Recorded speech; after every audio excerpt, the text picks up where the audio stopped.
Vamos avançar, tem muitos temas que a gente separou aqui para você, temas e assuntos dentro de um mesmo tema, e é isso que a gente vai conversar com o Leandro Gabiati, cientista político, professor da UDF e doutor em Ciências Sociais pela UNB, Universidade de Brasília. Leandro, bem-vindo, boa tarde. Boa tarde, Jesus, um prazer estar com vocês novamente. Leandro, vamos acompanhar juntos aqui o posicionamento de Hugo Mota e de Gleisi Hoffmann. Vamos começar aqui pelo tweet de Gleisi Hoffmann, a gente vai colocar na tela aqui para você, para a gente ler junto aqui, junto com a nossa audiência.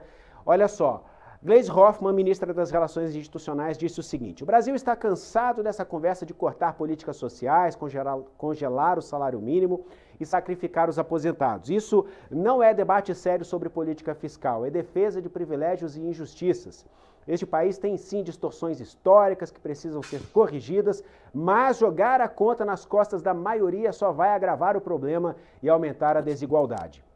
O governo do presidente Lula está fazendo um grande esforço para equilibrar as contas e já conseguimos reduzir o déficit primário. E não foi apenas com o aumento da arrecadação, que é resultado do crescimento da economia, dos empregos e do consumo das famílias. As despesas primárias foram reduzidas nestes 2 anos. Não só os investimentos do governo, sociais e infraestrutura que pressionam a dívida pública. É a política monetária que herdamos do governo passado, com juros estratosféricos, que vão levar essa conta a R$ 1 trilhão por ano. Uma ciranda maluca que não se justifica diante de uma inflação que está abaixo da média nacional dos últimos 30 anos. O que está faltando nesse esforço para equilibrar as contas é a contribuição do chamado andar de cima. Esse termo a gente precisa reforçar aqui, hein? O que está faltando nesse esforço para equilibrar as contas é a contribuição do chamado andar de cima, que não paga imposto pelo rendimento de aplicações financeiras, pelos lucros, dividendos atribuídos aos acionistas, que goza de isenções fiscais injustificáveis e são os que lucram com a escandalosa taxa de juros. O governo propõe cobrar um pouco mais de imposto de renda de quem ganha muito para isentar quem recebe até R$ 5.000 por mês e paga até 27,5% de imposto. Cobrar imposto sobre rendimentos de aplicações incentivadas não paga nada. Começar a reduzir os gastos tributários com isenções. As propostas estão no Congresso Nacional para serem debatidas e aperfeiçoadas. É cobrar imposto de quem não paga ou paga. Olha só, ela disse o seguinte, pode voltar aqui para mim, dividindo a tela aqui com o Leandro Gabiati. Leandro, cobrar imposto de quem está no andar de cima e reduzir os gastos tributários com isenções que não geraram empregos. Você promove ali uma série de incentivos fiscais e não gera emprego. Em tese, segundo ela, então, quem está sendo beneficiado nessa história toda? Os graúdos daqui do Brasil, o topo da cadeia alimentar capitalista daqui do Brasil, que só tem benefícios tributários enquanto a população amarga a conta.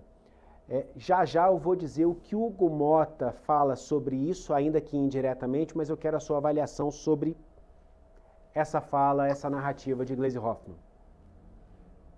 Vamos lá rapidamente, Jesus. O que a gente está vendo aqui é uma disputa de narrativas entre o governo e o Congresso. Ou seja, o governo, de alguma forma, tem que dar uma resposta fiscal ao desequilíbrio atual, uma coisa séria de fato.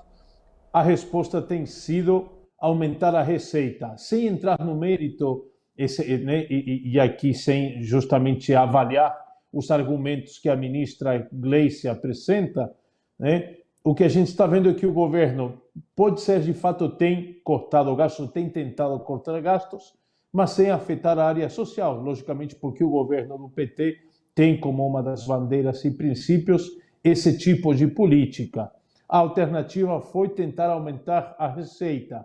E quando você tenta aumentar a receita, justamente você faz ou cobrando mais ou eliminando algum incentivo. Isso aí gera automaticamente alguma resistência no Congresso. Agora, indo para o lado político e deixando essa questão de narrativa ou de quem está certo e está errado, é justamente uma disputa diante da opinião pública, ou seja, o governo diz, olha, eu não quero cortar do pobre, eu vou tirar do rico. No entanto, o Congresso não está colaborando nesse movimento. Obviamente, veio a resposta do lado do presidente Hugo Mota da Câmara, mas também num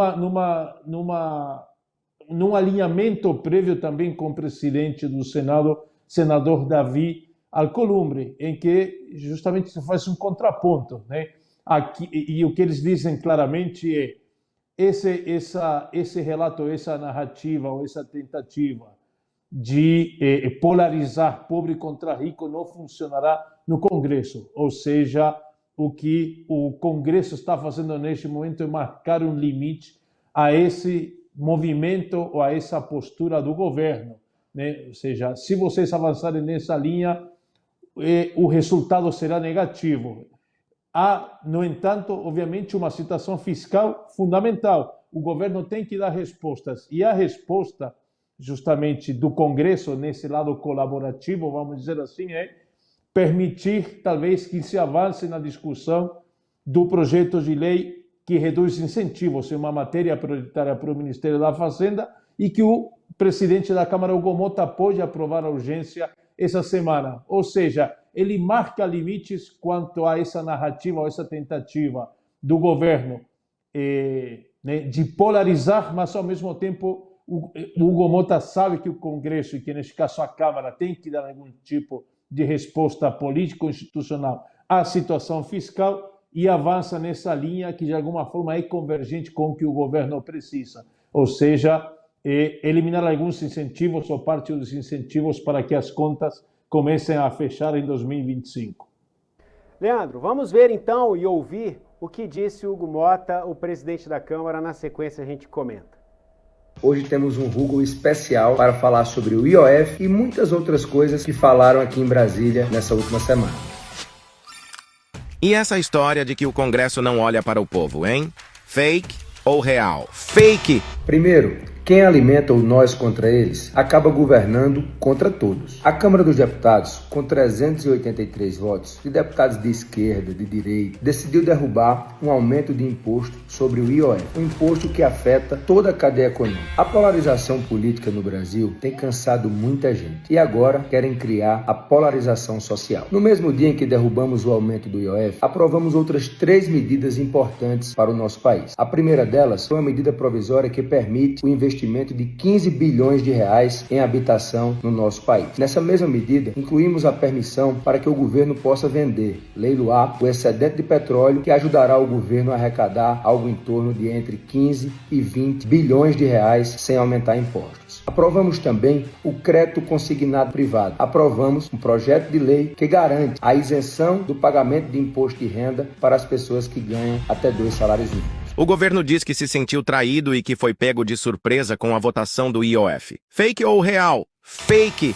O capitão que vê o barco indo em direção ao iceberg e não avisa, não é leal, é cúmplice. E nós avisamos ao governo que essa matéria do IOF teria muita dificuldade de ser aprovada no parlamento. O presidente de qualquer poder não pode servir a um partido, ele tem que servir ao seu país. E sobre o pessoal que falou na imprensa que você morde e assopra? Real. Se uma ideia for ruim para o Brasil, eu vou morder. Mas se essa ideia for boa, eu vou assoprar para que ela possa se espalhar por todo o país. Ser de centro não é ter ausência de posição, é ter ausência de preconceito. E podem ter certeza, se uma ideia for boa, nós vamos defender e assoprar para que ela possa atingir todos os brasileiros e brasileiras.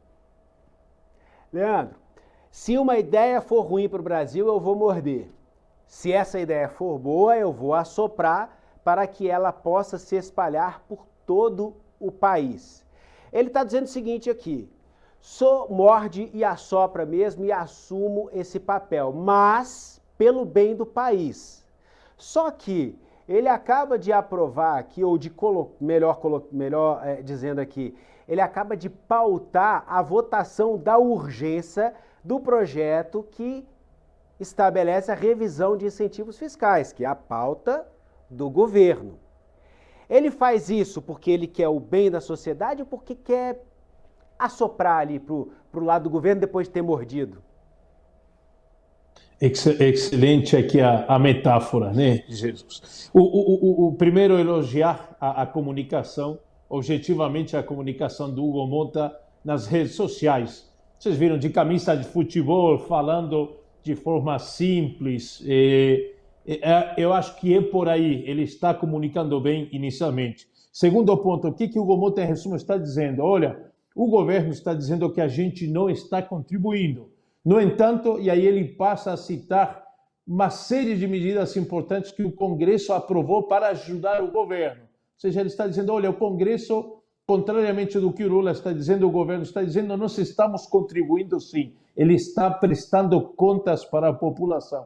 E, por último, ele entra nessa linha, né, interessante do morde e assopra, né, e justamente se encaixa nessa, né, trazendo agora para a pauta política dessa semana, essa matéria importante que o Congresso deve aprovar, pelo menos a urgência, né? A urgência do projeto que revisa incentivos, são de fato quase, se fala em 600 ou 700 800 bilhões, quase 1 trilhão até, de isenção fiscal para setores que não necessariamente precisam desses incentivos. Então, o Hugo Mota está fazendo esse contraponto ao governo, ou seja, há uma guerra de narrativas, é legítima, faz parte, e cada um apresenta a sua versão. Agora, fazendo uma análise um pouco para encerrar a questão, o governo entende que ele ganha ao polarizar com o Congresso.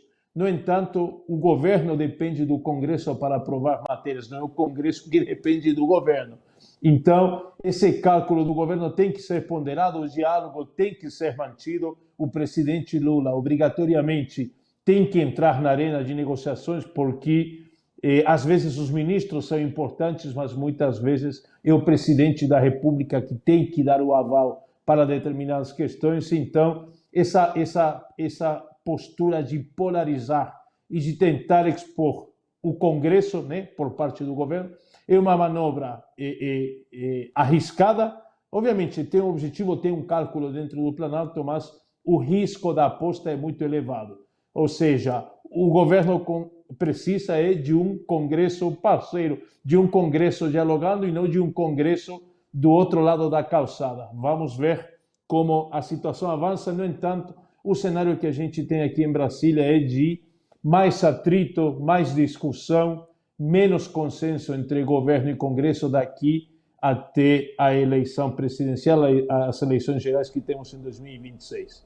Não é um panorama muito positivo, teremos que ter paciência. Hugo Mota se comunicando bem ali com a camisa